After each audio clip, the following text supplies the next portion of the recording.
तो लाइट चली गई थी, वीडियो पूरा हुआ नहीं। तो वहीं से शुरू करते हैं जहां से छोड़ा था। हम बात कर रहे थे difference between source document and voucher.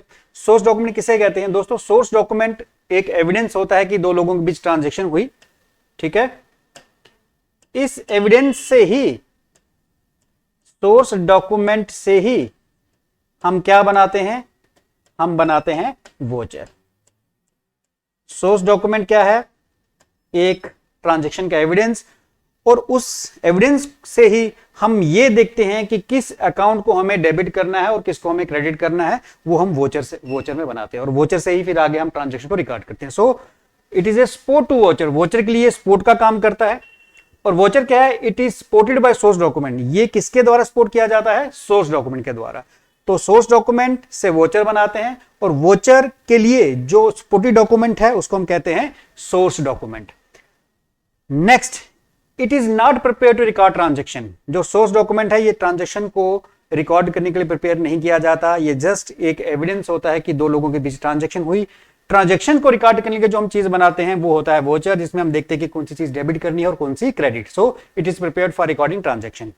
It contain full detail of transaction. Transaction की पूरी डिटेल। फॉर एग्जाम्पल, मैंने किसी गुड्स खरीदी, कैश में खरीदी, क्रेडिट में खरीदी, कब खरीदी, कितनी क्वांटिटी खरीदी, कितने में खरीदी, ये सारी चीज जो है जो हमारा सोर्स डॉक्यूमेंट है उसमें दी होती है। लेकिन ये जो वोचर है, it put emphasis on which account is to be debited and which account is to be credited. इसका मेन जो काम होता है, ये मेन फोकस करता है कि किस अकाउंट को हमें डेबिट करना है और किस अकाउंट को हमें क्रेडिट करना है ट्रांजेक्शन को रिकॉर्ड करने के लिए। It is evidence of transaction. बड़ी बार रिपीट कर चुका हूं कि दो लोगों के बीच ट्रांजेक्शन उसका ये एविडेंस है। It is an evidence of recording voucher, sorry, it is an evidence of recording. वो ट्रांजैक्शन का एविडेंस है कि दो लोगों में कोई लेन देन हुआ है, कोई गिव एंड टेक हुआ है। और ये किसका है एविडेंस? कि हमने जो ट्रांजैक्शन रिकॉर्ड की, उस रिकॉर्डिंग का एविडेंस कौन बनता है? वो बनता है वोचर। आई होप ये आपको क्लियर है। चलिए जी, अब देख लेते हैं टाइप्स ऑफ वोचर्स। कितने तरह के वोचर्स हैं? मेन जो इसकी कैटेगरीज हैं दो, कैश और नॉन कैश।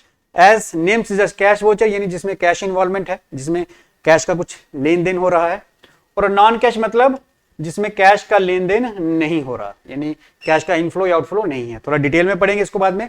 कैश वोचर में सबसे पहले दो तरह के voucher, first is debit voucher and second is credit voucher. Debit voucher किसके लिए इशू किया जाता है? जब हम कोई पेमेंट कैश में करेंगे, जब हम किसी को कैश में पेमेंट करते हैं तो उस वक्त जो वोचर इशू करेंगे, दैट इज डेबिट वोचर। और क्रेडिट वोचर किसके लिए? जब हम कैश में रिसिप्ट करेंगे तब हम जो वोचर इशू करेंगे, that is called credit voucher. अब जरा डिटेल में आते हैं। सबसे पहले कैश वोचर की बात कर लें। Cash voucher are prepared for cash transaction. Cash voucher as a name suggest किसके लिए किए बनाए जाते हैं? कैश की ट्रांजेक्शन के लिए। That is for receipt and payment, यानी जो रिसिप्ट और पेमेंट हुई कैश में, उनके लिए हम बनाते हैं कैश वोचर्स। दो तरह के वोचर इसमें है, आपको ध्यान रखना है। एक है डेबिट वोचर, दूसरा है आपका क्रेडिट वोचर। तो डेबिट वोचर क्या है? For cash payment. Debit voucher किसके लिए बनाया जाता है? सिर्फ कैश की पेमेंट के लिए। तो ये एग्जांपल आपको जरूर याद रखनी है। क्यों? क्योंकि आपको कोई भी एग्जांपल देके पूछ सकते हैं कि ये कौन सा वोचर है। फॉर एग्जांपल कहेंगे सैलरी पेड, रेंट पेड। अगर हमने सैलरी कैश में पे की, या रेंट कैश में पे किया, या इलेक्ट्रिसिटी चार्जेस पे किया, किसी भी तरह का एक्सपेंस कैश में पे किया, उस वक्त कौन सा वोचर इशू किया जाता है? तब आप बोलोगे डेबिट वोचर। तो सैलरी पेड, रेंट पेड, या किसी भी तरह का कोई बिल पेड।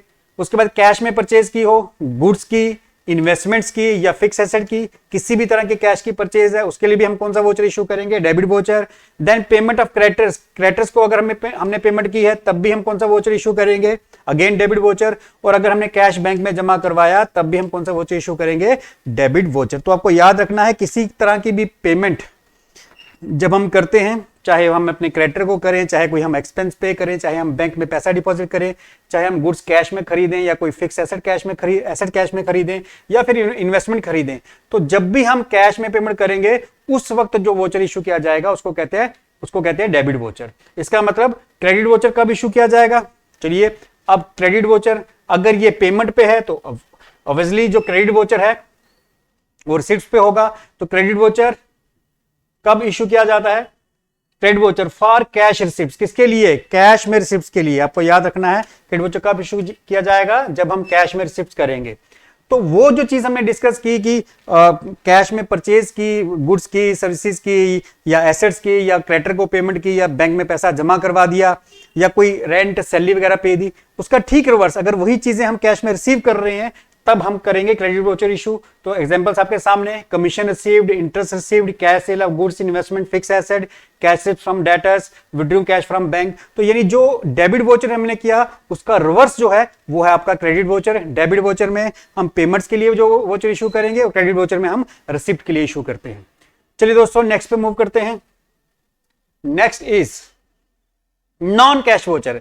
देखिए यहां पे वर्ड लिखा गया नॉन कैश, यानी जिसमें कैश का कोई लेन देन नहीं होता, जिसमें कैश की कोई बात नहीं होती, उसको कहेंगे non cash voucher.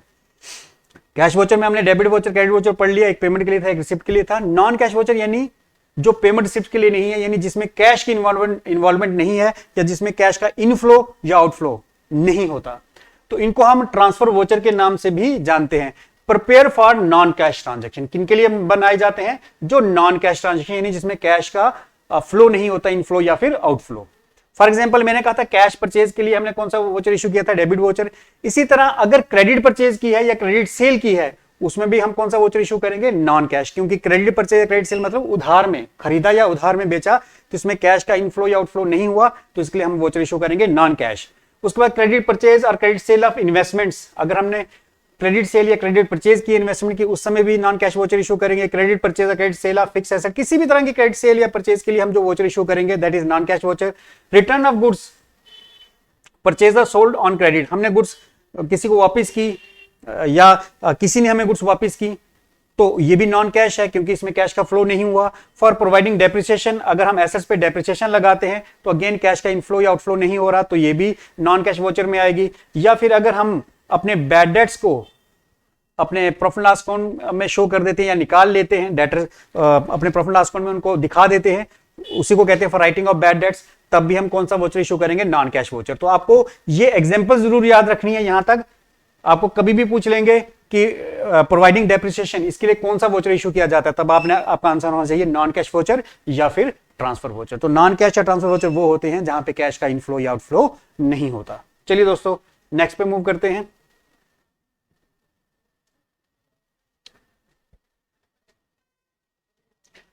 Compound voucher किसे कहते हैं? A document showing a transaction that contains multiple debit and one credit and vice versa. एक डॉक्यूमेंट जिसमें बहुत सारे डेबिट और सिंपल एक क्रेडिट होता है, या फिर बहुत सारे क्रेडिट या सिंपल एक डेबिट होता है। तो फॉर एग्जांपल मान लो मैं कहूं कि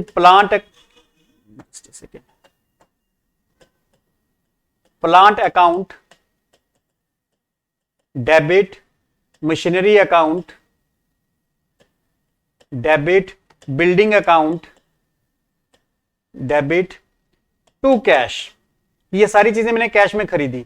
तो मैंने डेबिट कितने किए? 3 या से ज्यादा भी, 4, 5, 6, 10 भी हो सकते हैं, लेकिन क्रेडिट किसको कर रहा हूं? कैश को। यानी क्रेडिट में सिर्फ एक ही एंट्री है। तो जहां पर मल्टीपल डेबिट या और एक क्रेडिट, या फिर मल्टीपल क्रेडिट ज्यादा और एक डेबिट हो, उस वोचर को हम कहते हैं कंपाउंड वोचर। और कॉम्प्लेक्स वोचर क्या है? जिसमें multiple debit and multiple credit, यानी डेबिट भी बहुत सारे हो रहे हो, क्रेडिट भी बहुत सारे हो रहे हो, उसको कहते हैं हम कॉम्प्लेक्स वोचर। तो आपको याद रखना है कंपाउंड वोचर किसे कहेंगे? जहां पर डेबिट ज्यादा है, ज्यादा डेबिट है और एक क्रेडिट है, या फिर ज्यादा क्रेडिट है और एक डेबिट है, तब हम जो वोचर बनाते हैं दैट इज कंपाउंड वोचर। और कॉम्प्लेक्स वोचर यानी डेबिट क्रेडिट दोनों ही बहुत ज्यादा है, कुछ ट्रांजैक्शन डेबिट में लिखी गई है, कुछ ट्रांजैक्शन क्रेडिट में लिखी गई है जनरेटिव बनाते वक्त, तो उसको हम बोलेंगे कॉम्प्लेक्स वोचर। तो दोस्तों ये थे आज के डाउट्स। कल के लिए जो मैं टॉपिक आपको दे रहा हूं वो है जर्नल एंट्रीज। तो जर्नल एंट्रीज के लिए मैं लिख देता हूं सो दैट आपको क्लियर रहे। आपके लिए जर्नल एंट्रीज नया टॉपिक जो है जर्नल एंट्रीज रहेगा। इसके डाउट्स आज के इस वीडियो में आप मुझसे पूछ सकते हो, लेकिन याद रखना है जो टॉपिक दे रहा हूं उसी से रिलेटेड डाउट्स आप पूछोगे, इससे आगे पीछे वाला कोई टॉपिक नहीं। धीरे धीरे सारे टॉपिक मैं कवर करूंगा। और जो आज मैंने करवा दिया वाउचर, इसके एमसीक्यूज आज ही आएंगे, आप उनको जरूर प्रैक्टिस कर लेना। थैंक यू दोस्तों, थैंक यू वेरी मच।